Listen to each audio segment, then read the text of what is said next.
Halo teman-teman. Perkenalkan, di sini kami dari kelompok 5 yang beranggotakan 5 orang. Yang pertama saya sendiri, Maria Magdalena Riti. Saya Yandrisa. Saya Fitri Rizky. Saya Sini.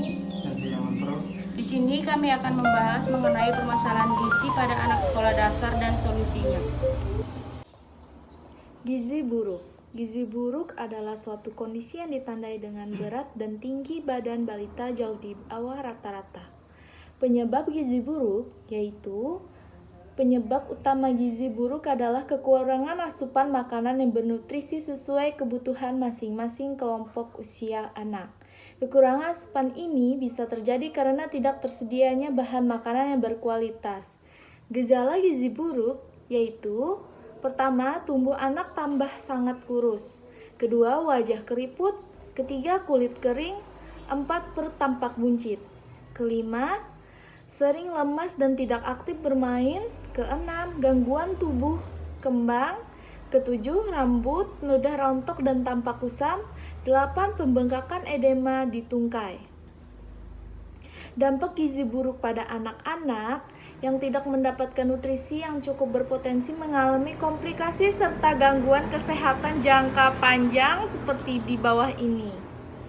Solusi mencegah gizi buruk pada anak yaitu: pertama, memberi makanan bergizi lengkap dan seimbang sesuai kebutuhan anak. Kedua, menerapkan pola asuh yang baik. Ketiga, memberikan ASI eksklusif hingga usia anak 6 bulan. Dilanjutkan dengan memberikan MPASI yang bergizi lengkap dan seimbang. 4, mengukur tinggi dan berat badan anak secara berkala.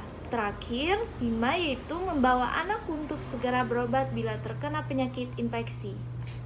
Terima kasih.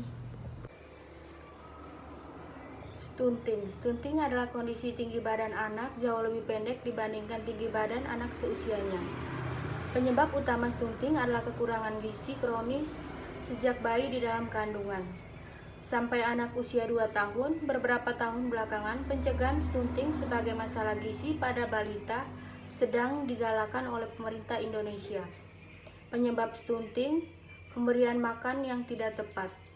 Praktik pemberian makan yang tidak tepat pada bayi bisa menyebabkan stunting yang termaksud pada permasalahan gizi balita. Pemberian makan di sini tidak hanya ketika MPASI, makanan pendamping ASI, tetapi juga menyusui dan tidak optimal. Kemiskinan. Sebagian dasar dari kondisi kemiskinan atau pengasuh yang kurang awas terhadap gizi balita bisa menyebabkan masalah pada balita. Salah satu makan pada balita adalah praktik pemberian makan yang kurang tepat. Beberapa contoh seperti makanan sambil digendong atau bermain. Selain itu, makanan yang tidak bervariasi bisa menghambat pertumbuhan dan perkembangan balita. Mengatasi stunting dengan konsumsi makanan yang bergizi. Yang pertama ada protein. Semua nutrisi di dalam makanan sebenarnya penting untuk anak. Namun untuk anak stunting ada beberapa gizi-gizi yang perlu dikonsumsi lebih banyak. Salah satunya zat gizi tersebut yaitu protein, karena mampu membentuk sistem ketebalan tubuh balita dan menanjung pertumbuhan serta otot. Yang kedua, zat besi. Selain protein, ada zat besi yang membawa oksigen dan paru-paru ke seluruh tubuh, membuat jaringan tubuh berkembang sesuai dengan fungsinya. Kekurangan zat besi bisa menghambat pertumbuhan dan penyebabnya anemia. Kalau tidak ditangani, kondisi ini bisa menghambat perkembangan mental. Kalsium dan vitamin D.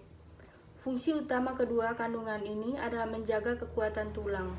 Kalsium merupakan bahan utama di dalam tulang, sedangkan vitamin D membantu proses metabolisme kalsium. Kalsium juga dibentuk untuk kesehatan sistem saraf, otot, dan jantung.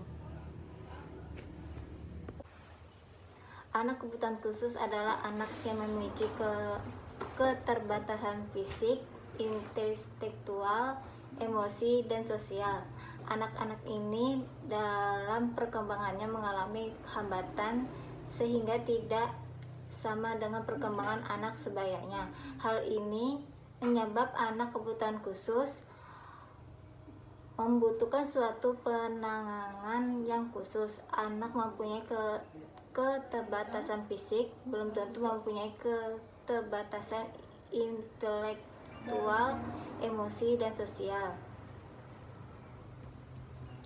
Fungsi gizi memiliki peran yang penting dalam proses pertumbuhan perkembangan anak balita. Jika kebutuhan gizi balita tidak terpenuhi dengan baik, hal ini akan membuat kebutuhan dan perkembangannya terguna dan dampak mungkin dan terlihat hingga ia dewasa.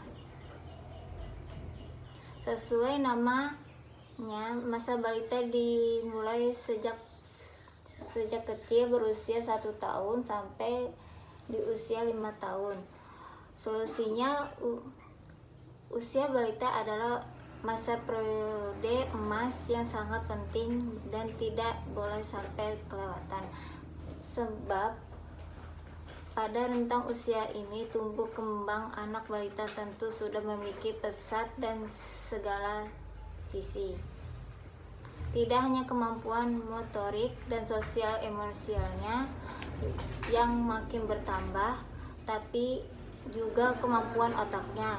Bayangkan saja, karena sekitar 80% perkembangan kognitif anak terjadi paling optimal pada 3 tahun pertama kehidupannya. Penyebabnya, status gizi balita adalah salah satu indikator kesehatan balita.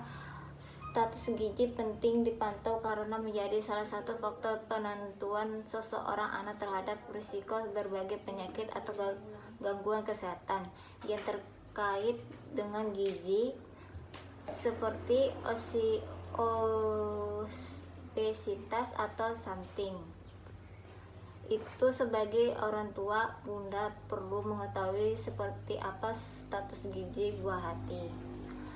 Mengutip dari laman Semik Kementerian Kesehatan Republik Indonesia, status gizi terbagi menjadi berikut.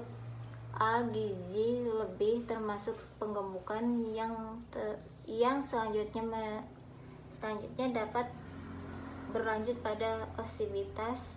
B. Gizi baik. C. Gizi kurang. D. Gizi buruk, termasuk Ramamus dan Kawistler. Menu makanan untuk balita: susu pertumbuhan, protein, lemak, dan karbohidrat, buah-buahan, dan sayur-sayuran. Pengertian kebutuhan gizi anak tidak sejalan dengan asupan makanan harian yang dapat bila berjalan cukup lama. Hal tersebut bisa memicu timbulnya kekurangan gizi pada si kecil. Berikut penjelasan seputar kurang gizi pada anak yang perlu diperhatikan orang tua. Kurang gizi pada anak. 1. Penyebabnya, kurang gizi adalah dampak dari tidak kepenuhannya kebutuhan gizi anak yang telah berlangsung sejak lama. Bahkan kondisi ini dapat dimulai ketika bayi atau masih berada di dalam kandungan. Tidak hanya sampai di situ saja, setelah bayi lahir, pada pemenuhan gizi untuk anak masih perlu diperhatikan, setidaknya sampai ia berusia 2 tahun. Hal tersebut harus menjadi perhatian utama yang tidak boleh disepelekan. Pasalnya, sedari kehamilan sampai 2 tahun awal usia anak merupakan masa emas yang akan menentukan kehidupan anak selanjutnya. Kurang gizi dapat diparahkan bila anak sering mengalami penyakit infeksi. Akibatnya, kurang gizi pada anak bisa membuat pertumbuhan dan perkembangan otak anak serta fisik terganggu. Kurang gizi pada anak dapat berdampak buruk pada tumbuh kembangnya. Oleh karena itu, orang tua harus memahami penyebab dan gejala anak kurang gizi sehingga dapat mencegahnya. 3. Di sini solusinya. Bagaimana cara mengatasi kurang gizi pada anak, yaitu memberi makanan dengan gizi seimbang. Adapun makanan bergizi seimbang ini terdiri dari 4 kelompok. Makanan utama yaitu buah-buahan dan sayur-sayuran. Setidaknya beri anak 5 porsi per hari. Makanannya sumber karbohidrat yaitu nasi, kentang, roti, pasta, dan seral.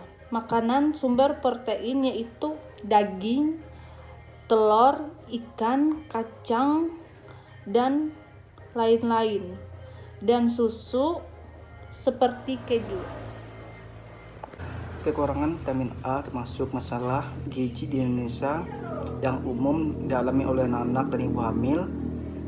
Meskipun masalah ini sudah dapat dikendalikan, kekurangan vitamin A dapat berakibat fatal bila tidak segera ditangani pada anak-anak. Kondisi ini bisa menyebabkan masalah penglihatan hingga kebutaan.